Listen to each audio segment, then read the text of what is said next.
Hello, and welcome to Eve Basics Tanstravaganza Part 4. Thank God this is the last one in the installment, because I'm getting sick of saying Tanstravaganza. I thought it was clever when I first came up with it, but now it's getting old. Anyway, here's Part 4.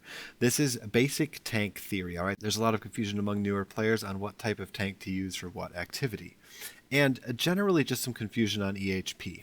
Okay, so if you have, I'm going to lay out some ground rules. Remember, there are no 100% guaranteed ground rules in EVE Online.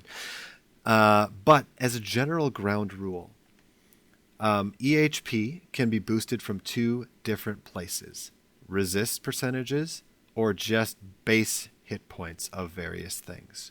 All right, so in other words, in order to boost your EHP, there's two different ways to do it. For PvE content, where you are going to active tank, all of your EHP, all of it, should come from your resists.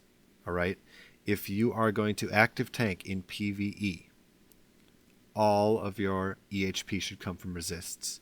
It might be super tempting to stick some Trimark armor pumps up here, or stick some plates, 1600 millimeter plates down here on your Vexor or whatever.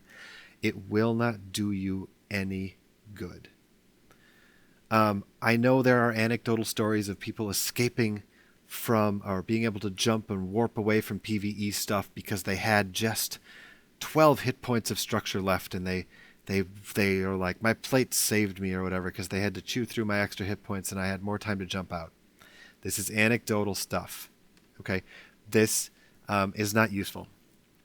All of your EHP should come from resists when you are PvE active tanking. So this is an active armor tank Vexor. This is actually kind of a little bit of a teeny PvP fit because it's got a web and scram, but pretend it's not. Actually, wait, I might have a different one over here. So apples, the things here. Oh, that's fleet PvE.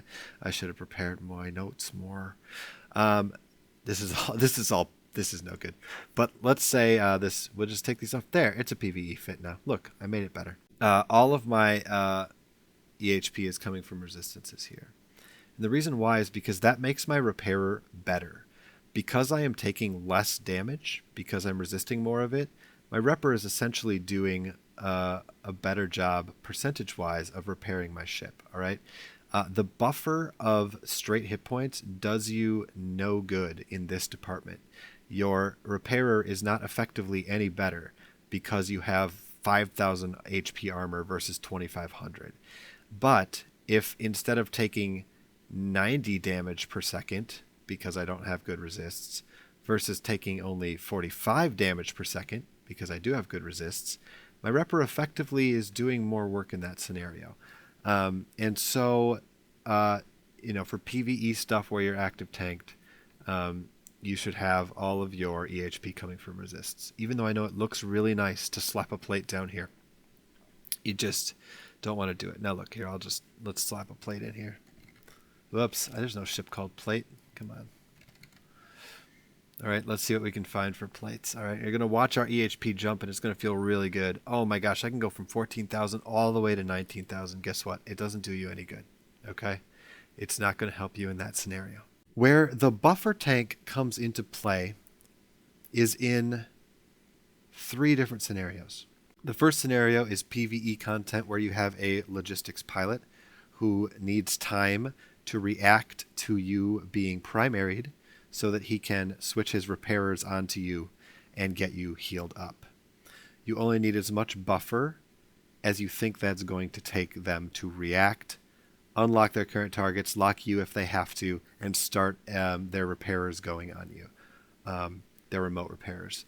So that's one way for buffer. The other is in PvP content where you have logistics pilots who need time to react to you being primaried so that they can lock you and put their reppers on you. You seeing a pattern here? Well, I'm about to break the pattern. Sorry I set you up like that.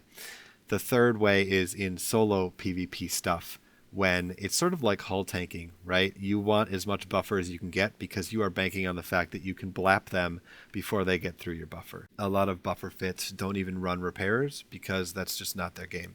They would cut this, they would slap another, well, actually, honestly, if it's a Vexor PvP, they'd probably slap a 1600 plate on here as well and get up into the 33,000s. I mean, I know I can't do this with this power grid, but you would build it different.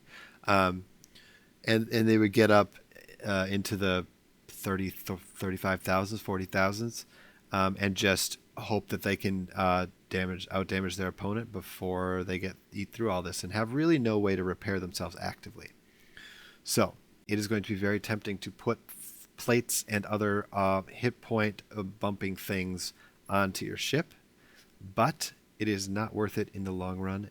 You want all your EHP to come from resists if you are doing like solo PvE stuff or group PvE stuff where you don't have a logistics pilot, where you are actively repping yourself. The exception to that is a passive shield tank, which needs buffer in order to create passive recharge.